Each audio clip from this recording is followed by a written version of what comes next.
종북 세력이 우리나라의 기둥인 국회에 있다면, 종북 세력이 국회에 들어와 있다면 어떤 결과가 벌어질까요? 작년 크리스마스 이브 때 오전 10시였습니다. 이 대전 교도소 앞에 출소하는 한 사람을 보기 위해서 그 출소자의 팬들이 구름대처럼 몰려든 일이 있었습니다.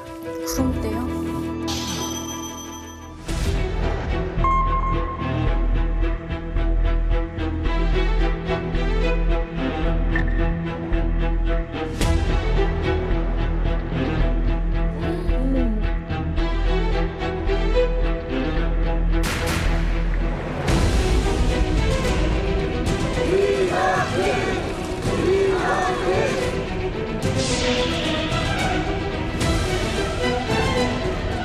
저 문 하나 오는데 9번의 겨울을 거쳤습니다.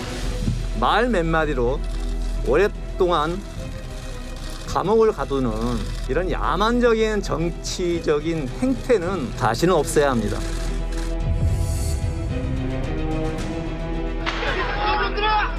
이 도둑놈들아!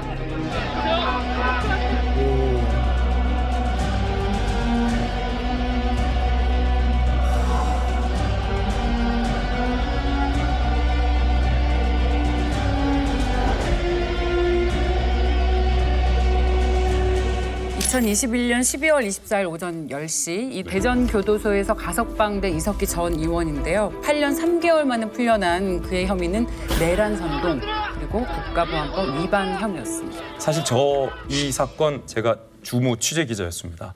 그래서 그때 취재했던 기억도 저도 이번 녹화를 하면서 다시 되새겨봤는데 2013년 통합진보당 경기도당에서 한 모임이 이루어집니다. 한반도 전쟁에 대비해서 국가시설의 파괴를 위한 준비를 하자 주요 유류시설과 전화국 등 북한이 도발을 해왔을 때 뒤에서 백업 부대로 테러를 일으킬 것에 대한 구체적인 계획을 논의를 합니다. 그리고 이들이 세웠던 게 RO라고 다들 기억하실 거예요. 레볼루셔너리 오거니제이션이라고 혁명 조직인데 북한의 주체 사상과 김정은 사상을 신념화해요. 그리고 강령 규약을 암기하도록 하고 조직원 간의 위장 명칭을 사용하도록 하고 그만큼 대한민국 민주주의 체제를 직접적으로 흔들려 했던 전후에도 없었고 이전에도 없었던 중대 사건이다. 이렇게 봅니다. 당시 구체적으로 이제 뭘 얘기를 했냐? R로 방금 말씀하셨지 않습니까? 첫 번째, 저 평택에 가면 한국가스공사 가스 저장 시설과 생산 기지가 있어요. 그게 전 세계에서 가장 커요. 그거 터뜨리자. 그리고 KT 해와 전화국 터뜨리자 등등등 국가 기반 시설을 폭파하자. C4 컴포지션 붙여가지고 직접 그런 얘기를 했어요? 여기 녹취가 된 거예요. 근데 가장 그때 판결 중에서 주목해봐야 될 것이 뭐냐면 공동구라고 있어요. 공동구가 뭐냐면 일단 가스, 인터넷, 상하수도 시스템 이게 한 군데에 모였다가 해체되는 만남의 광장 같은 그 지하 시설이거든요. 여기는 굉장히 취약해요. 이거 폭파하자고 논의가 된 거예요. 이건 실질적으로 폭파가 가능해요. 이거 폭파되면은 우리나라 뭐 서울 도시기능 한 번에 마비됩니다. 이거 무슨 대학생 1, 2학년 애들이 모여가지고 아니에요. 이런 얘기를 한 게 아니라 이게 그냥 실질적으로 추상적인 위협을 넘어섰다 이거죠. 헌재의 결정입니다. 저도 진 작가님처럼 처음에는 좀 과장된 거 아닌가 하는 의심을 했어요. 특히 주사파들은 혁명 세력이잖아요. 특히 북한이 쳐내려온다고 본 거예요. 북한이 올 거다. 그러니까 당시에 이제 북한 내부에서는 김정은이 물통일한다. 김정은이 한국의 작전 지도 같은 걸 꺼내놓고 다 뭐 이렇게 지시하는 장면들이 나오고 우리가 내려갈 수 있다. 하니까 준비해라. 이런 이제 지령 같은 게 있었던 거예요. 이제 시기를 크게 두 가지로 나누는데 준비기와 결정적 시기로 나눠요. 준비기에서는 압력해야 됩니다. 지하의 정조직으로. 하지만 결정적 시기에는 다 총골기해야 돼요. 그렇지. 전쟁이 터지니까 자기들도 내응해 안에서 도와줘야 돼요. 그래서 뭐 폭파하고 테러하고 근데 이제 북한 전문가들 당시 국정원 분석으로는 벼랑 끝 전술이지 실제로 공격하려는 게 아닌데 이석기는 이걸 과잉 해석한 거예요. 옛날 이제 김일성 표현으로는 좌익 맹동주의를 한 거지.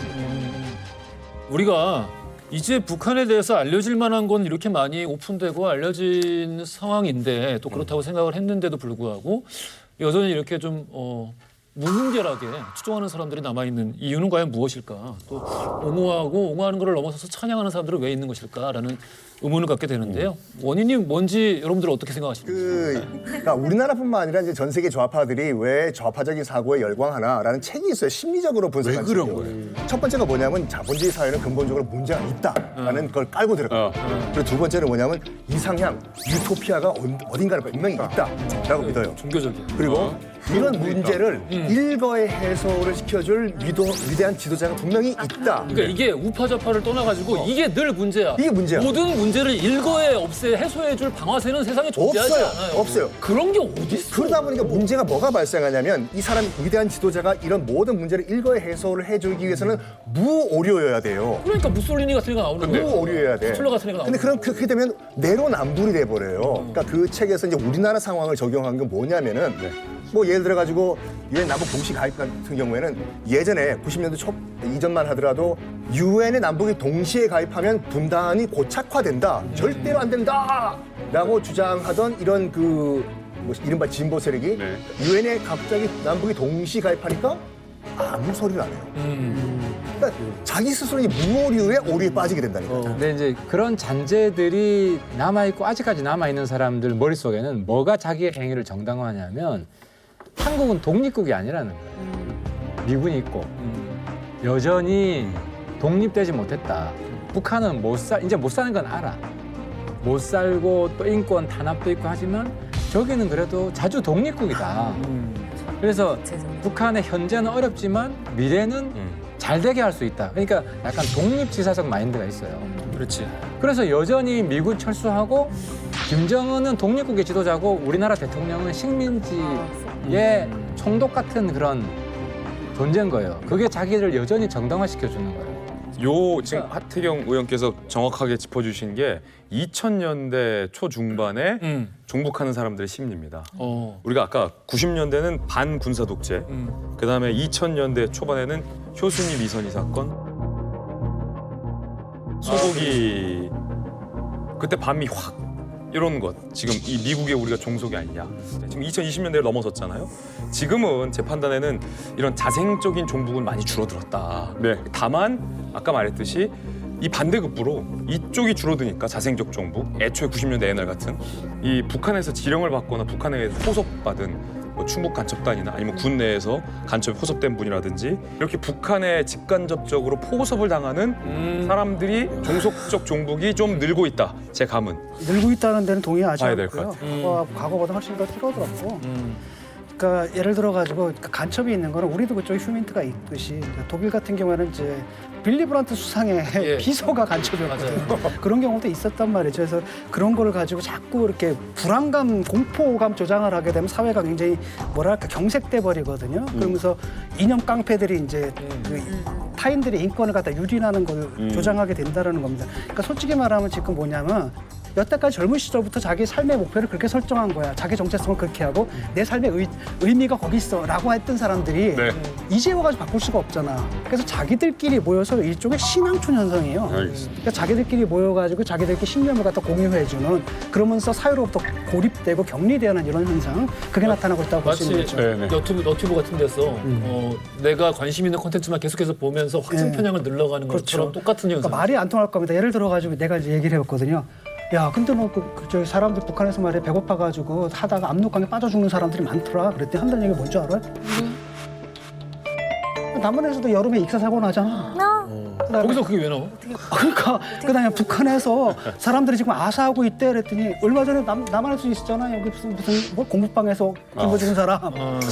뭐 이런 식이니까 와 이거는 뭐 어떻게 논리적으로 그러니까 항상 어떤 팩트를 집어넣어도 자기들을 정당화할 수 있는 회로가 있어요 머리에. 결과값이 동일해.